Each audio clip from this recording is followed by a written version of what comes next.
Hello, everyone. We are here on the last day of the event, Africa Chess Amateurs, the closing ceremony. And right next to me is the tournament winner. I'll let him introduce himself to us. Please. Okay, my name's Zulu Thomas. Yeah, I'm the current African amateur individual chess champion, 2025. How are you feeling this early morning?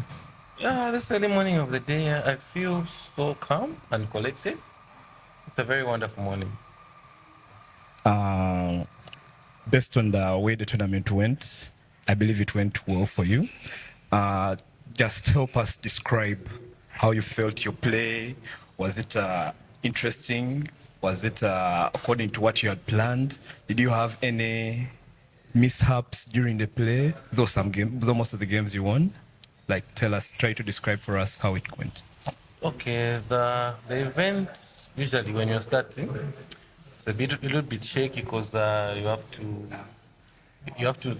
calm your nerves down, where you don't know whether this opponent is very strong or do they have a surprise which is going to come along the way.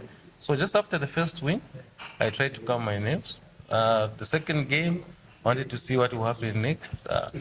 Again, I won the second game. So now in the third game, it now started becoming normal to win until the fifth game when I played when we tied with Sasha Mongedi, where I was like, this is now the game where I need to maybe to concentrate more. Because after Sasha, then I'll play maybe the highest seed of the tournament was Madol. So I eventually I beat Sasha. After beating Sasha now, I went on to play with Madol. Madol, I was expecting, okay, maybe if I lose, maybe we'll tie first position if we win the rest of the games. But a draw on wasn't even a bad result. Also, a win was there, but most of the time, he had a good chance in the middle game. He could have maybe sacrificed his bishop somewhere on the king side. Maybe at some point, maybe would have a slight advantage, but not really winning. But he had a slight advantage, I'd say that. But coming to the other games, they were all good games. You just need to stay focused and stay calm. And chess is a competition where you the individual and the other individual. So any mistake that you make will cost you. Overall speaking, the event was just awesome. Okay. That's nice to hear. Just to recap back a bit, there were a few Ugandans who were following the game between you and woman FIDE master Sana Umprakash, and they were discussing was it a Sicilian kind of position? Yes. Can you try to elaborate more on how the game went? Because at some point it was equal to your side. Try to describe for us a bit. Okay. Yeah, the game between Sana Umprakash Kaya. It was also an interesting game, in that she had a lot of tactics in the middle game itself. So I had to concentrate and try to not to rush in any way, so that I don't I don't fall in any of those simple traps. I'd call them simple traps because as a player at my level, I don't expect to be checkmated when I've got a lot of defenders which can defend the king. But so once I saw all the defense moves, I tried to see, okay, the best chance she could have maybe is to also just to stabilize the position and put it in a balance. But there was no time for her. The only thing she could do, she would lose up some pawns. Eventually, after she lost those pawns, it went now into a loss. Yeah, that's what happened. But it was a very good game. She's really coming up strong. Her age has to be training more and more. She's really going to be a very big force to reckon with, actually, in the as a female competitor in Africa. Her chess and her strength, even the way she plays, she just needs just a little bit more of training. If maybe the trainers who are there training up right now, they need to know her weaknesses and strengths, because through that game you can see the weaknesses and strengths.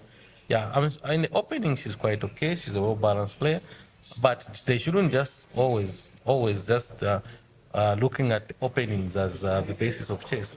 You also need to look at other themes of the tournament, like middle game strategy and end game strategy. Because any mistake in the opening or any mistake in the opening, it costs you in the middle game, eventually in the end game. So basically, you can't win if you messed up the opening and the middle game. But concentration on the middle opening only, you lack now the mantle to, the energy also to play the middle game correctly, because you do not have a big, better understanding of the middle game and the end games at large.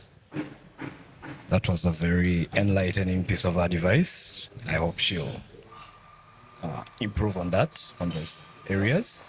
And since you're the tournament leader, I expect happiness from you and from your fellow countrymen who have been following the event. How do you plan to spend the rest of the day before you leave Burundi?